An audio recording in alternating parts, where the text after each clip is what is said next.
So in our last class, we talked about Java futures, and I gave some examples of Java futures. We visualized how Java futures work. We took a look at how to implement a program that runs tasks in the background to multiply big integers using Java futures. And then we also talked about some of the limitations with Java futures.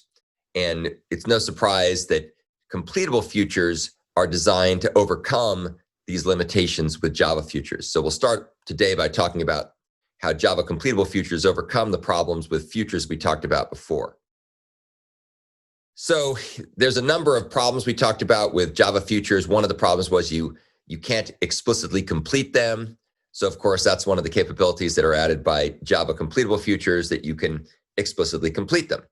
And here's a very simple example of how to do that. We'll look at other examples later that go into more detail and show more aspects of this particular capability. But right here, you can see that we create ourselves some completable future that's not been given anything to do. It hasn't been given something to run. And then we spawn a new thread of control that will run in the background. We start that thread running. And in the background, after we do some computation in that thread, then we're going to say future.complete, and we're going to give it some result that we want to have passed back to whoever's going to be joining with it.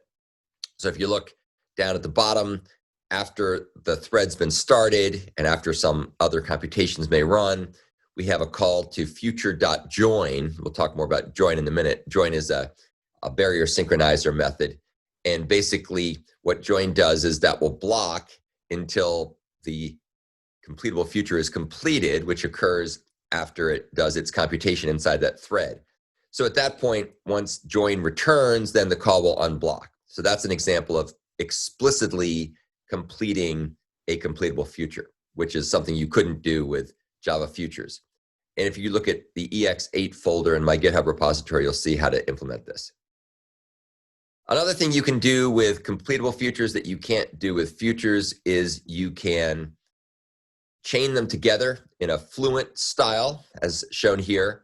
And this allows you to be able to handle the results of asynchronous computations in a way that looks like they're synchronous computations. So this is pretty cool. So even though things are actually running in the background, we can use completion stage methods in order to be able to trigger the next operation in the chain after the previous operation has finished. So here, we're going to go ahead and asynchronously reduce a big fraction using the supply async factor method, which we'll talk about later.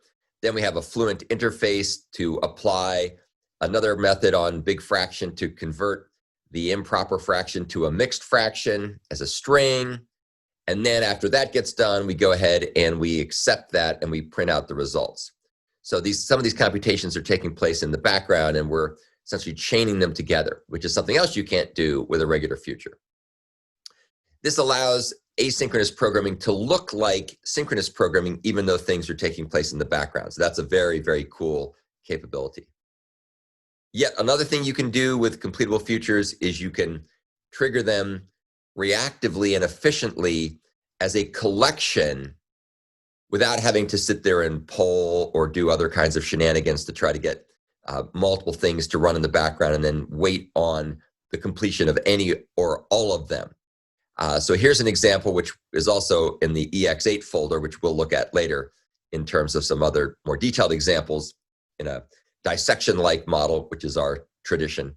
And the particular approach here is going to generate a bunch of big fractions and then go ahead and do reductions and multiplications on these in the background in different threads of control. And then we're going to use this really cool capability called a futures collector, which also figures in your current programming assignment. And the futures collector, as we'll see, is a collector implementation. It's a custom collector that's going to return a single completable future that triggers when all the other completable futures that are running in background in the worker thread pool and the common fork join pool have all completed their computations. And this is really, really, really cool. So it allows you to kind of have a single waiting point to wait reactively for a whole bunch of other asynchronous things to finish. And then that thing is essentially notified, and then you can continue on. So we'll talk more about that. I'll show you some really neat examples that illustrate how all this works. And notice this example also demonstrates how easy it is to combine completable futures with Java sequential streams. And that will also be something else that's useful for your current programming assignment, because that's something you'll need to be able to do. So that's just a quick overview of some of the ways in which Java completable futures overcome limitations with Java futures.